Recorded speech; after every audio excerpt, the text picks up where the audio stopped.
Assalamu alaikum and welcome to Momlicious Recipe.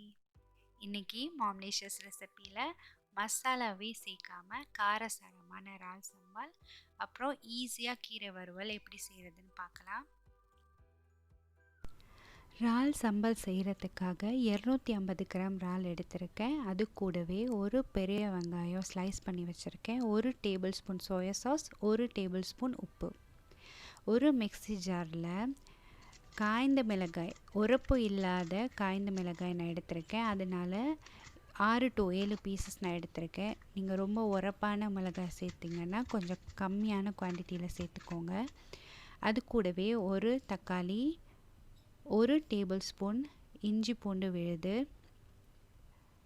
அதுக்கப்புறம் கொஞ்சம் உப்பு, இது எல்லாத்தையும் சேர்த்துட்டு நல்ல ஒரு ஃபைன் பேஸ்ட்டாக நம்ம அரைச்சி எடுத்துக்கலாம்.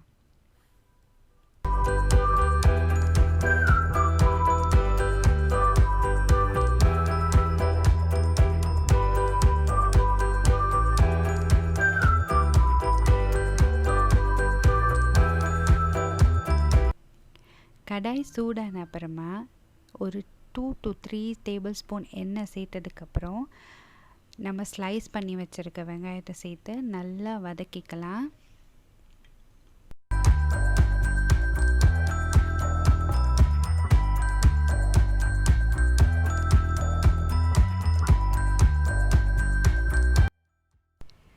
இன்க்ரீடியன்ட்ஸ் எல்லாமே நான் டிஸ்கிரிப்ஷன் பாக்ஸ்லையும் எக்ஸ்பிளைன் பண்ணியிருக்கேன். ஏதாவது டவுட்ஸ் இருந்துச்சுன்னா டிஸ்கிரிப்ஷன் பாக்ஸில் நீங்கள் செக் பண்ணிக்கோங்க.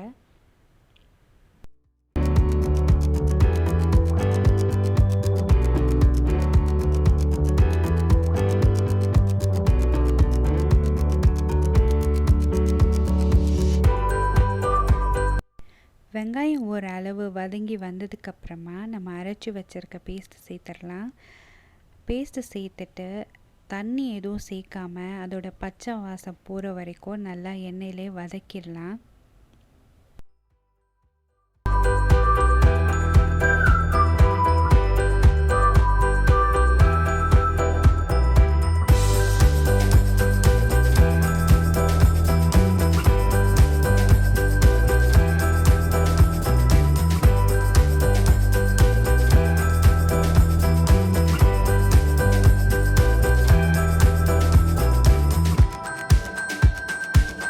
ஒரு டேபிள் ஸ்பூன் உப்பில் 1/2 டேபிள் ஸ்பூன் உப்பு தக்காளி மிளகாய் அரைக்கும் போது நம்ம சேர்த்துக்கிட்டோம். இப்போ 1/2 டேபிள் ஸ்பூன் உப்பு சேர்த்து நல்லா வதக்கிக்கலாம்.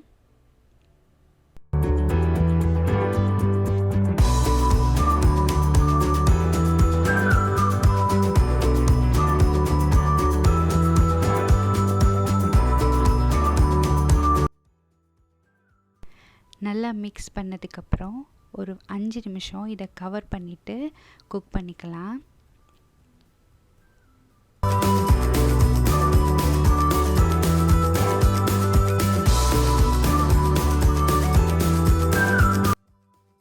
இப்போ நல்லா குக்காகி எண்ணெய்லாம் பிரிஞ்சு வந்திருக்கு. பச்சை வாசம்லாம் சுத்தமாகவே இல்லை. இப்போ இந்த ஸ்டேஜில் ஒரு 1/2 கப் அளவு தண்ணி மிக்ஸி ஜாரில் சேர்த்துட்டு அதுக்கப்புறம் நம்ம பேனில் சேர்த்துக்கலாம்.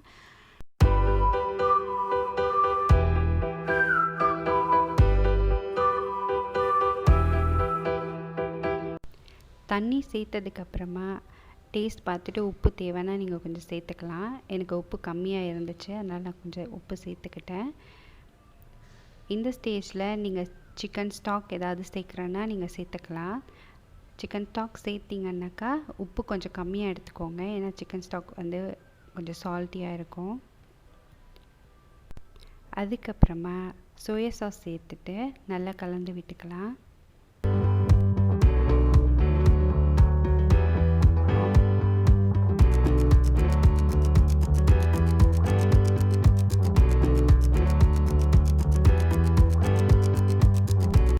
இப்போ நம்ம க்ளீன் பண்ணி எடுத்து வச்சுருக்க ப்ரான்ஸை வந்து இது உள்ள சேர்த்துடலாம்.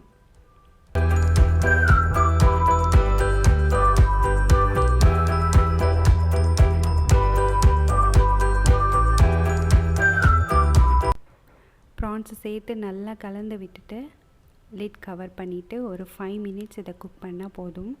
ப்ரான்ஸ் வந்து ரொம்ப நேரம் குக் ஆகணும்னு அவசியம் இல்லை, ஒரு 5 மினிட்ஸ் குக் பண்ணால் போதும். இப்போ நான் கார்னிஷ் பண்ணுறதுக்காக ஸ்ப்ரிங் ஆனியன் எடுத்திருக்கேன். உங்கள்கிட்ட ஸ்ப்ரிங் ஆனியன் இல்லை ஸ்ப்ரிங் ஆனியன் நீங்கள் சேர்க்க வேணாம்னு நினச்சிங்கன்னா அதுக்கு பதிலாக நீங்கள் கொத்தமல்லி எடுத்துக்கலாம். அப்படி எதுவுமே வேணால் கூட நீங்கள் ஸ்கிப் பண்ணிக்கலாம்.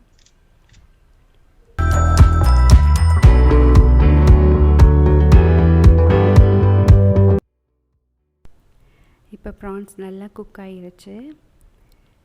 ஒரு தடவை மிக்ஸ் பண்ணி விட்டுட்டு நம்ம ஸ்ப்ரிங் ஆனியன் இதில் சேர்த்துடலாம்.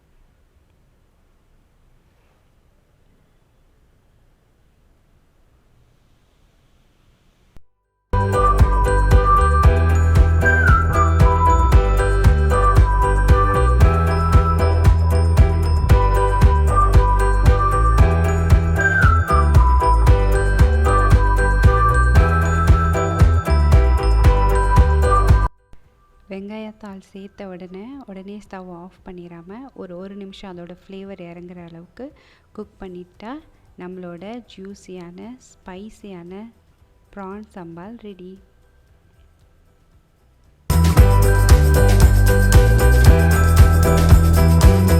மசாலா எதுவுமே சேர்க்காமல் நம்ம கிச்சனில் எப்போதுமே இருக்கிற காய்கறிகளை வச்சு ஒரு ஸ்பைசியான டேஸ்டியான ப்ரான் சம்பால் ரெடி பண்ணியாச்சு. இப்போ நம்ம சர்வ் பண்ணுறதுக்கு ரெடி ஆயிருச்சு. இந்த சம்பாலை நம்ம ரைஸ் கூட இல்லை சப்பாத்தி கூட எது கூட வேணாலும் சர்வ் பண்ணலாம். ரொம்பவே டேஸ்டியாக இருக்கும். கண்டிப்பாக ட்ரை பண்ணி பாருங்கள். ட்ரை பண்ணி பார்த்துட்டு கமெண்டில் சொல்லுங்கள்.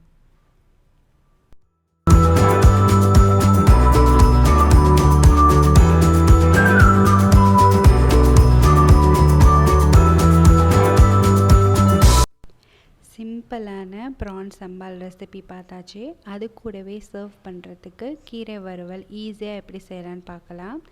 கீரை வறுவல் செய்கிறதுக்கு நான் ஸ்பினாச் கீரை எடுத்திருக்கேன்.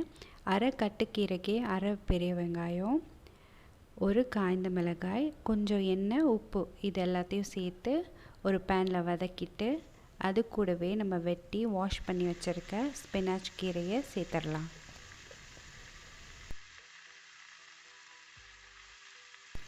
கீரை கூட தண்ணி எதுவும் சேர்க்கணுன்னு அவசியம் இல்லை. கீரையிலேருந்து தண்ணி ரிலீஸ் ஆகும். ஸோ அதிலே அந்த கீரை வெந்துடும். ஒரு 5 மினிட்ஸ் லிட் கவர் பண்ணி அதை குக் பண்ணிவிட்டு நல்லா கலந்து விட்டுருங்க.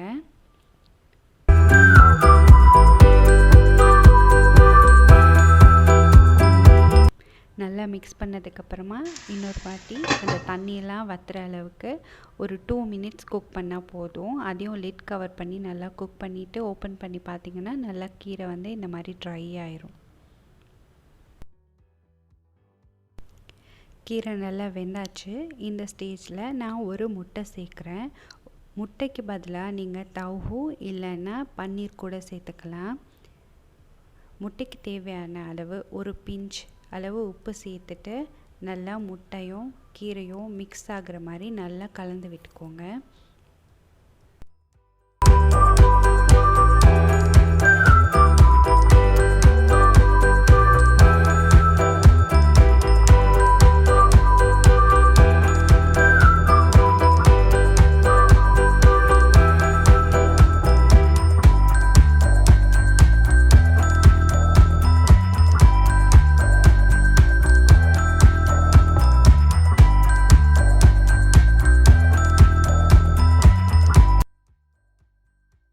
நல்லா முட்டையும் கீரையும் மிக்ஸ் ஆகிற மாதிரி நல்லா கலந்து விட்டாச்சு.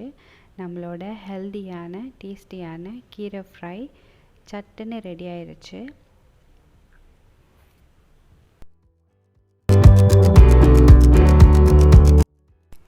சிம்பிளான இன்க்ரீடியன்ட் யூஸ் பண்ணி ரொம்பவே டெலிஷியஸான 2 ரெசிபி இன்றைக்கி நம்ம பார்த்துட்டோம்.